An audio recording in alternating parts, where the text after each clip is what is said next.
दीपक अपने पिता से बोला, पापा स्कूल में नई प्रिंसिपल आई है। आने दो बेटा, हमें उसका क्या करना है। पापा, आप उसका नाम सुनोगे तो उछल पड़ोगे। जगदीश के कान खड़े हो गए। उसने उत्सुकता से पूछा, मैं क्यों उछल पड़ूंगा? दीपक बोला, क्योंकि वो प्रिंसिपल आपकी पत्नी है और मेरी माँ है। जगदीश सचमुच चौंक गया। जगदीश खुद को शांत दिखाता हुआ बोला, वो तुम्हारी माँ जरूर है बेटा, मगर मेरी पत्नी नहीं है। मेरा और उसका कोर्ट में राजीनामा हो चुका है। अब वो किसी और की पत्नी होगी। उसकी बात मत करो। उसे 25 साल हो गए हैं यहाँ से गए हुए। अब तो वो हम लोगों को भूल भी चुकी होगी। लेकिन अचानक से कौशल्या के गांव में लौट आने की खबर से जगदीश विचलित सा हो गया था। उसने बेटे को उसकी चर्चा करने से मना कर दिया था, मगर खुद उसके अंदर एक तूफान सा उठ रहा था। वह 13 साल तक उसकी पत्नी बनकर उसके साथ रही थी। जीवन के बहुत सारे हसीन पल उसके साथ गुजारे थे। बहुत सारी खट्टी मीठी यादें जुड़ी हुई थी कौशल्या के साथ। जगदीश के पास वो यादें ही तो पूंजी थी, क्योंकि कौशल्या के जाने के बाद उसने दूसरी शादी नहीं की थी। खेत में मूंगफली की फसल लहलहा रही थी। जगदीश बेटे के साथ फसल की निराई गुड़ाई में लगा हुआ था, मगर कौशल्या की चर्चा होते ही उसका मन खराब हो गया। वह दीपक से बोला, बेटा, मैं घर जा रहा हूँ। कुछ देर बाद बहू तेरा खाना लेकर आ जाएगी। दोनों मन लगाकर काम करना। मुझे बाजार जाना है। कुछ जरूरी सामान खरीद कर लाऊंगा। दीपक समझ गया था कि पापा डिस्टर्ब हो गए हैं। बाजार जाने का तो सिर्फ एक बहाना है। वह घर जाकर कुछ पल अकेले में बिताना चाहते हैं। दीपक 37 साल का हो चुका था। वह खुद 10 साल के बेटे और 8 साल की बेटी का बाप था। वह अपने पिता की आदतें अच्छी तरह से जानता था। साथ में दीपक खुद भी परेशान था। आखिर कौशल्या उसकी भी तो माँ थी। आखिर बरसों बाद माँ से सामना हुआ था। 60 साल का हो चुका जगदीश आज भी बिल्कुल तंदुरुस्त और फिट था। उसे देखकर कोई नहीं कह सकता था वह 37 साल के बेटे का बाप है। देखने में 50 साल का ही लगता था। कौशल्या से शादी हुई थी तब जगदीश 10वीं फेल था, मगर कौशल्या 12वीं पास थी। पढ़ाई का यही अंतर आगे जाकर बहुत बड़ा हो गया था। कौशल्या पढ़ाई में बहुत होशियार थी। पढ़ लिखकर वह कुछ बनना चाहती थी। जगदीश उससे बहुत प्यार करता था, इसलिए उसकी हर ख्वाहिश पूरी करने के लिए तैयार हो जाता था। पहले उसने कौशल्या का ग्रेजुएशन पूरा करवाया, फिर बीएड करवाया। बीएड करते ही वह सेकंड ग्रेड की टीचर बन गई। अब 10वीं फेल जगदीश एक सरकारी टीचर का पति था, मगर यही से दोनों में मतभेद शुरू हो गए थे। झगड़े होने लगे थे। कुछ तो ना समझी थी। कुछ लोग के टोंट काम कर गए। बहुत से लोग जगदीश से बातों ही बातों में कह देते थे कि तुझे अब काम करने की क्या जरूरत है, तेरी पत्नी कमा रही है ना, घर बैठकर उसकी कमाई खा और उसकी सेवा कर। ऐसी बातें जगदीश को चुभ जाया करती थी। उधर कौशल्या की महत्वाकांक्षाएं जाग चुकी थी। धीरे धीरे स्वाभिमान अभिमान में बदलता गया। उसे कम पढ़े लिखे जगदीश की बातें बेतुकी और बोझिल लगने लगी थी। लोग भी उसे ताने देने लगे थे कि कितनी ब्रिलियंट होकर तुमने एक अनपढ़ किसान से शादी कैसे कर ली। जब झगड़े हद से ज्यादा बढ़ने लगी तब एक दिन खुद जगदीश ने कौशल्या से कह दिया कि अब हमारा एक छत के नीचे रहना मुश्किल है। जाओ, तुम्हें रिहा किया, तुम अपनी अलग दुनिया बसा लो। फिर दोनों की रजामंदी से कोर्ट में दोनों का तलाक हो गया।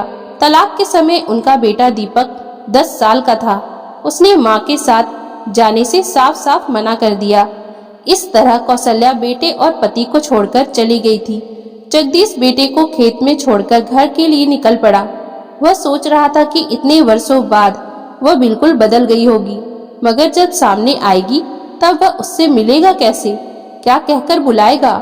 जब साथ रहती थी तब वह उसे कौशल्या कहकर बुलाया करता था, मगर अब तो वह बहुत बड़ी मैडम बन गई है। कौशल्या कहकर तो नहीं बुला सकेगा। विचारों में उलझा हुआ वह घर पहुंचा, फिर कुछ पैसे लिए और बाजार चला गया। पिछले 6 महीनों से जगदीश ने नए कपड़े नहीं खरीदे थे, मगर आज वह नए कपड़े खरीदने चला आया था। उसका मन था कि अगर कौशल्या से उसका सामना हो तो वो फटे पुराने कपड़ों में ना हो। उधर कौशल्या 25 साल बाद उस गांव में आई थी जहां उसकी जिंदगी के 13 महत्वपूर्ण साल गुजरे थे। वहाँ उसका पति और बेटा रहता था। उस मिट्टी से बहुत सारी यादें जुड़ी हुई थी। इत्तेफाक से कौशल्या का ट्रांसफर उस गांव में हो गया था जिस गांव को वह 25 साल पहले वापस लौटकर न आने के लिए छोड़कर चली गई थी। 57 साल की कौशल्या बहुत बदल चुकी थी। अब वह बहुत कम बोलती थी। रौबदार और गंभीर चेहरे के साथ उसका व्यक्तित्व पूरी तरह से परिवर्तित हो चुका था।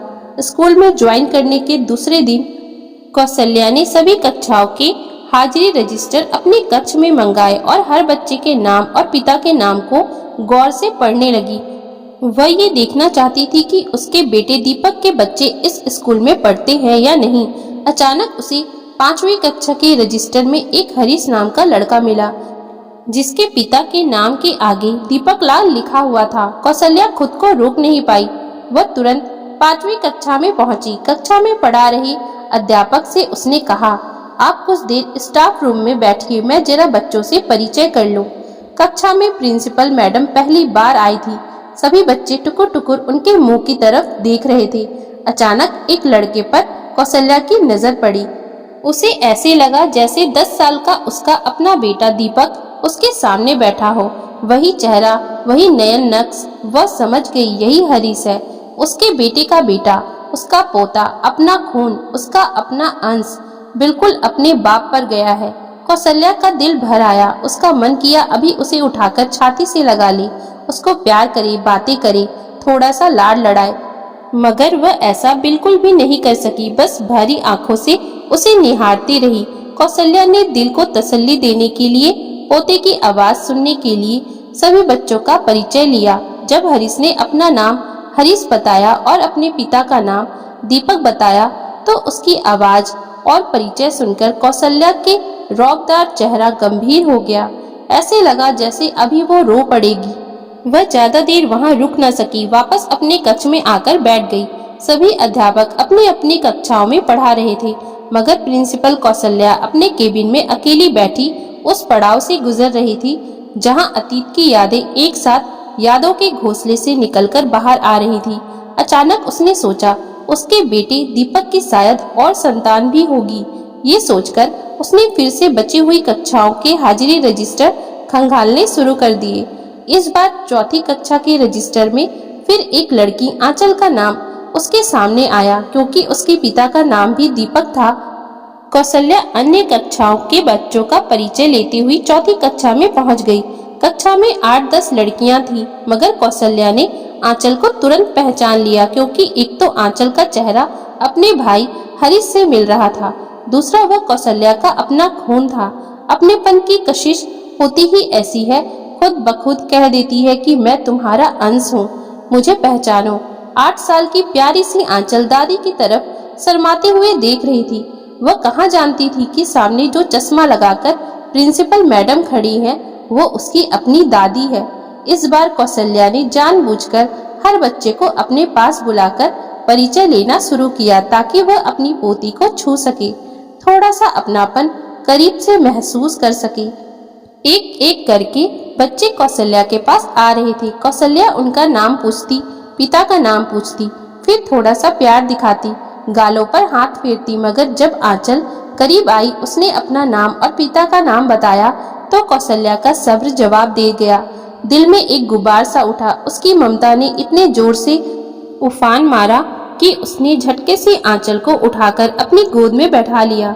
छोई मुई सी आंचल प्रिंसिपल मैडम की गोद में बैठकर और ज्यादा शर्मा गई। कौशल्या का मन किया बरसों से प्यारी सारी ममता आंचल पर लुटा दे। जब बच्चे छुट्टी होकर पहुंचे तब घर में जगदीश उनका इंतजार कर रहा था। उसका दिल कौशल्या के बारे में जानने के लिए बहुत ज्यादा उत्सुक था। उसने दोनों बच्चों को पास बुलाया और पूछा, बेटा तुम्हारे स्कूल में नई हेड मास्टरनी आई है क्या?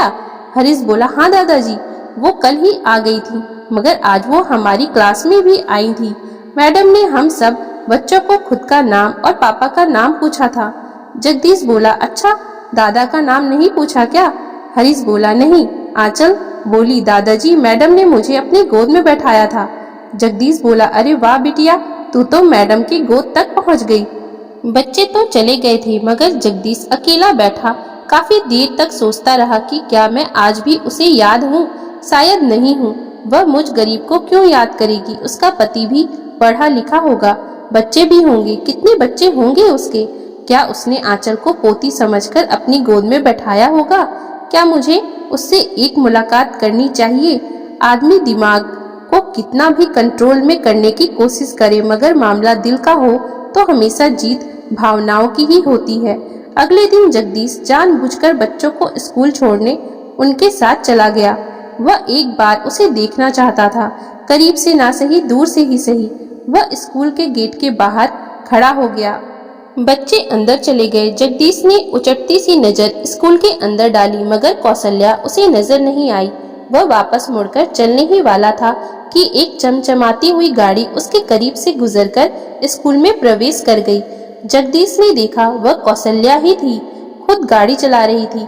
कौशल्या को देखते ही 60 साल की उम्र में भी उसका दिल धड़कने लगा।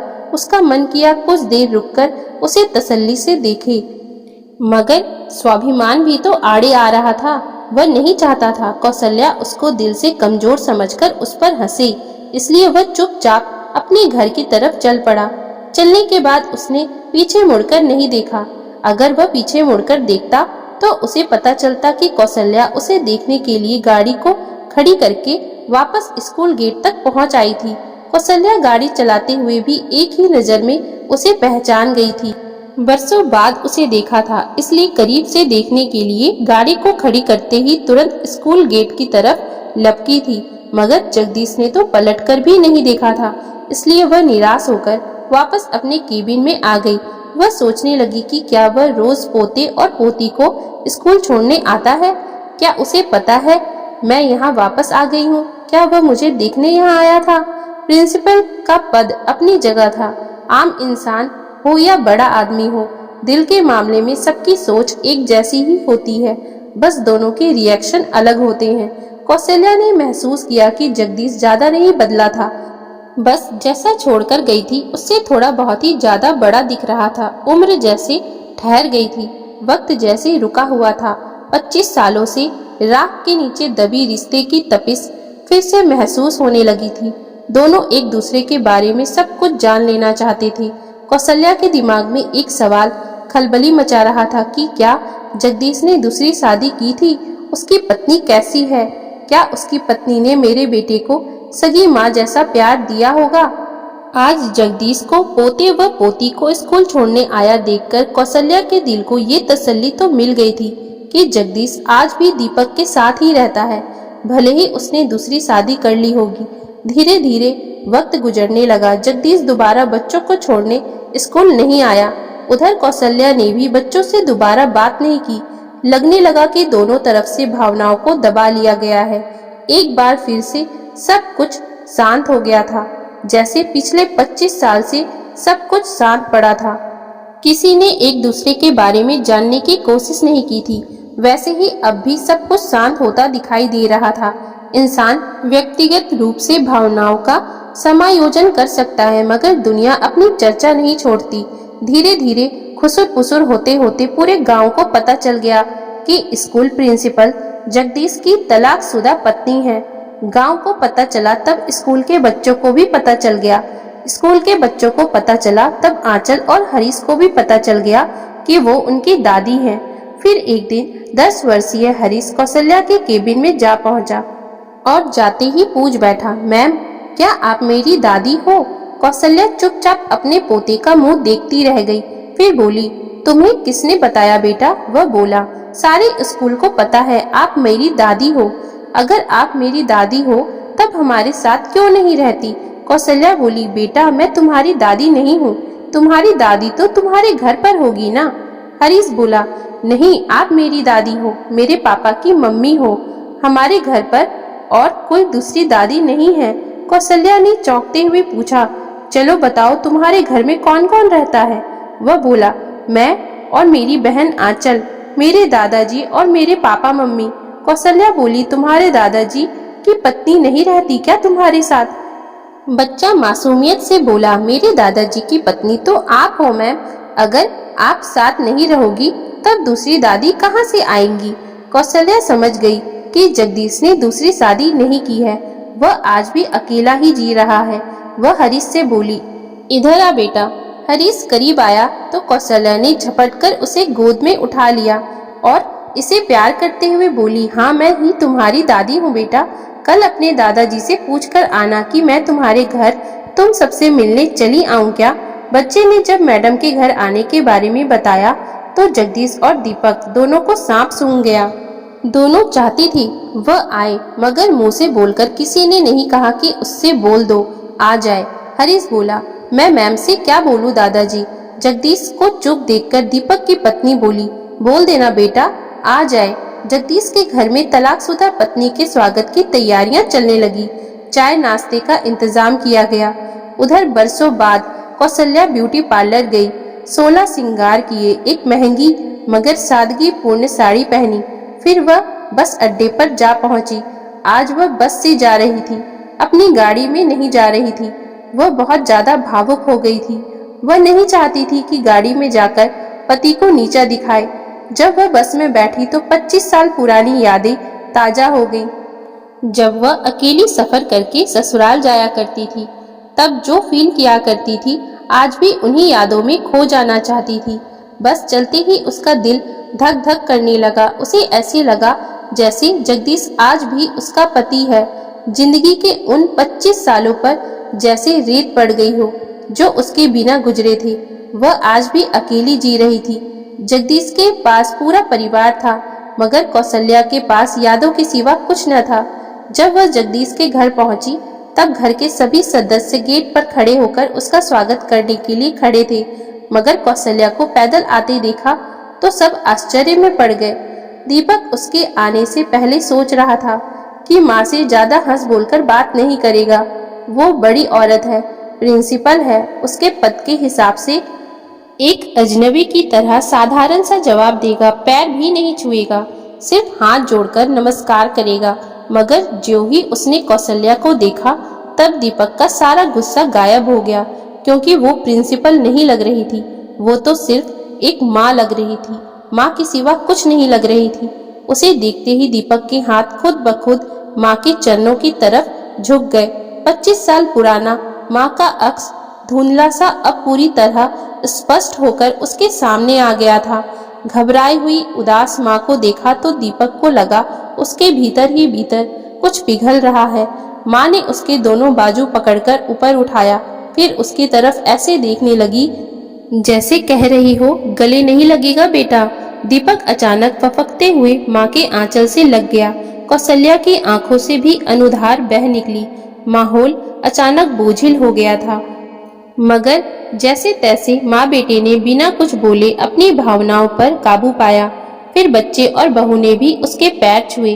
कौशल्या ने सबको गले लगाया, मगर जगदीश दूर खड़ा था। उसने हाथ जोड़कर पत्नी का अभिवादन किया तो कौशल्या के दिल के भीतर कुछ टूटकर बिखरने लगा।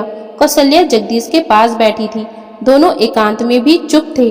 दीपक और उसके बीवी बच्चे उनके पास नहीं थे। बात शुरू करने के लिए जगदीश ने पूछा, तुम्हारे पति और बच्चे कैसे हैं? वह सुनी आंखों से जगदीश को देखते हुए बोली, मैंने शादी नहीं की। इतना सुनते ही जगदीश का दिल उछल पड़ा, मगर वह बाहर से शांत रहते हुए बोला, क्यों?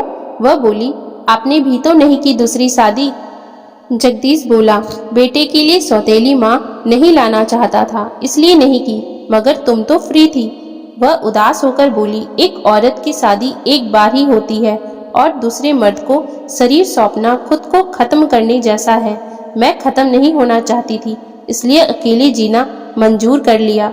वह झिझकते हुए बोला, तो लौट आती। कौशल्या ने झटके से सर उठाकर उसकी तरफ देखा, फिर बोली, किस हक से लौट आती? तलाक जो ले चुकी थी। मैं तो ना समझती, मगर आप भी उस वक्त कितने ज्यादा चिड़चिड़े हो गए थे। आप पर भी गुस्सा आता था, पछतावा होता था, मगर जब तक समझ आई तब तक बहुत देर हो चुकी थी। धीरे धीरे अकेले रहने की आदत पड़ गई। जगदीश बोला, सच कहती हो, उस समय हम दोनों ही गलत थे। मुझे भी तुमसे बिछड़कर बहुत पछतावा हुआ, मगर पछताने से क्या फायदा? कौशल्या बोली, एक बात कहूँ? वह बोला, क्या? वह भरे गले से बोली, मेरा बनवास खत्म कर दो। थक गई हूँ अकेले चलते चलते। अब थोड़ी सी सुस्ताना चाहती हूँ, परिवार के साथ रहना चाहती हूँ। जगदीश की आंखों में खुशी के आंसुओं की झड़ी लग गई थी। पता ही नहीं चल रहा है वह हंस रहा है या रो रहा है। दीवार के उस पार खड़ा दीपक और उसकी पत्नी दोनों कान लगाकर सुन रहे थे। दीपक पत्नी का हाथ पकड़कर दूर ले जाता हुआ खुशी में चहकता हुआ आंसुओं को रोकता गया और बोला, माँ लौट आई है। जगदीश बोला, तलाक के कागजों का क्या होगा? कौशल्या बोली, फाड़ देंगे। वह बोला, लोग क्या कहेंगे? वह बोली, कुछ दिन बातें बनाएंगे फिर चुप हो जाएंगी। जगदीश बोला, एक बार फिर सोच लो, मैं गरीब और अनपढ़ आदमी हूँ, इतने बड़े पद वाली बीवी को नहीं संभाल पाऊंगा। कौशल्या ने धीरे से जगदीश के हाथ पर हाथ रखते हुए कहा, मगर आपकी पत्नी है ना, मैं सब कुछ संभाल लूंगी। तो दोस्तों, अगर आपको हमारी आज की ये कहानी अच्छी लगी हो तो कृपया आप हमारे चैनल को लाइक, शेयर और सब्सक्राइब जरूर कर लें, जिससे हम आपके लिए और भी अच्छी अच्छी कहानियाँ लाते रहें। Thank you for watching.